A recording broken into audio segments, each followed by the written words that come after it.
আপনাদের স্মার্টফোনটাকে কিভাবে নিরাপদ রাখবেন? গুগলের কিছু সেটিংস আছে, এই সেটিংসগুলো যদি আপনি করে রাখেন তাহলে আপনার ফোন থেকে কোনো তথ্য কখনোই লিক হবে না এবং আপনার ফোন থেকে কেউ চাইলেও কোনো তথ্য নিতে পারবে না। সো এই কাজগুলো কিভাবে করবেন আমি সম্পূর্ণ প্র্যাকটিক্যালি আপনাদেরকে দেখিয়ে দিব। ভিডিওটি না টেনে সম্পূর্ণ ভিডিওটি দেখবেন।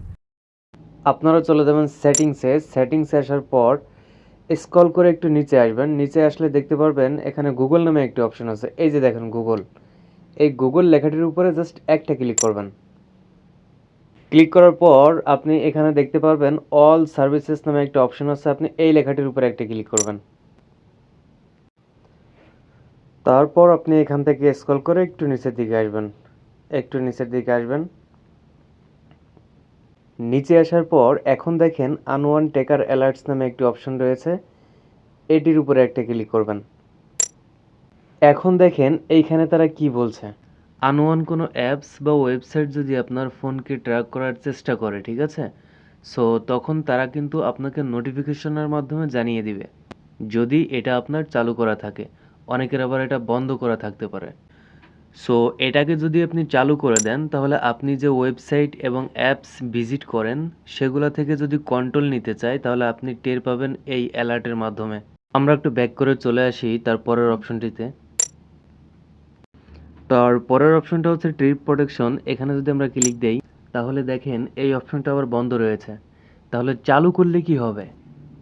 ধরেন আপনি ফোনটা ব্যবহার করছেন, এই অবস্থায় যদি কেউ টান দিয়ে নিয়ে দৌড়ে চলে যায় তাহলে ফোনটা কিন্তু লক হয়ে যাবে। ছবিতে যেমনটা দেখছেন ঠিক এমনটাই।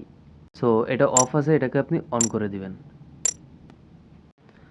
অফলাইন ডিভাইস লকটাকেও আপনি অন করে দিবেন। এই দুইটা জিনিস আপনারা মাস্ট বি চালু করে রাখবেন। এবং পরবর্তীতে যদি ফোনটা নিয়েই যায় আপনার সেন্সিটিভ কোনো ডাটা থাকে, এই দেখেন find and erase your device, এইখানে ক্লিক দিয়ে কিন্তু আপনার ডাটাগুলো সব কেটে দিতে পারেন। কারণ হয়তোবা থার্ড পার্টি কারো কাছে পড়লে আপনার সিকিউরিটি ব্যবস্থা বিঘ্নিত হতে পারে। সো এই জিনিসটা কিন্তু সবার জন্য অনেক বেশি দরকারি। এই কাজগুলো অবশ্যই আপনারা ফোনে করে রাখবেন। তারপরে দেখেন আর একটা অপশন রয়েছে ফাইন্ড মাই ডিভাইস। এটা সম্পর্কে আপনারা কম বেশি সবাই অনেকেই জানেন। এই ফাইন্ড মাই ডিভাইসের সাহায্যে কিন্তু আপনারা অনেক দূর থেকে বসে আপনার মোবাইলের এমআই নাম্বারটি বের করতে পারবেন। তারপর যদি আমরা আরেকটু স্ক্রল করে উপরের দিকে যাই, এখানে দেখুন personal life using share data. So এখানে যদি আমরা ক্লিক দেই তাহলে দেখবেন map, Gmail, Chrome browser, device contact, external media, এই অপশনগুলিতে আমরা কিন্তু অনেকেই অনুমতি দিয়ে রেখেছি। এখন এখানে তারা বলেছে কেন এটা দিয়ে রেখেছি। গুগলের যে ডেভেলপার রয়েছে তারা দেখবে আমরা কি কি ব্যবহার করছি, কি কি ব্যবহার করছি না, আমাদের রুচি কি, এটা দেখে তারা বুঝতে পারবে এবং আমাদের ফোনটাকে আরও ডেভেলপার করার চেষ্টা করবে। এটা একটা ভালো দিক। বাট প্রবলেম হচ্ছে তারা অনেক সময় আমাদের ডাটাও বিক্রি করে দিতে পারে। সো আপনি চাইলে এই অপশনগুলো বন্ধ রাখতে পারেন। তার মধ্যেও আমি শুধু বলবো ক্রোমটা বন্ধ রাখতে এবং এক্সটার্নাল মিডিয়াটা বন্ধ রাখতে। তাহলে এই দুইটা বন্ধ রাখলে মোটামুটি হয়ে যাচ্ছে। তারপর আমরা একটু ব্যাক করে চলে আসি পরের অপশনটাতে। পরের অপশনটা হচ্ছে ইউজ অ্যান্ড ডায়াগনস্ট। এখানে যদি আমরা ক্লিক দেই তাহলে এখান থেকে এই অপশনটাকে আমরা কি করব।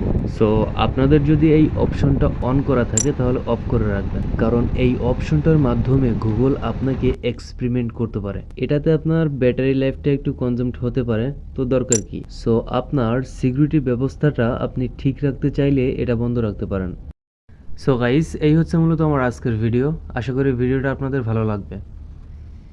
এরকম প্রয়োজনীয় ভিডিও মাস্ট বি আপনারা আপনাদের ফেসবুকের টাইমলাইনে শেয়ার করে রাখবেন, কারণ এটা আজ না হোক 5 বছর 10 বছর পরে হলেও আপনাদের কাজে লাগবে। বিদায় নিচ্ছি আমি আপনাদের কাছ থেকে শেখ সাদি। দেখা হবে পরবর্তী ভিডিওতে। আল্লাহ হাফেজ।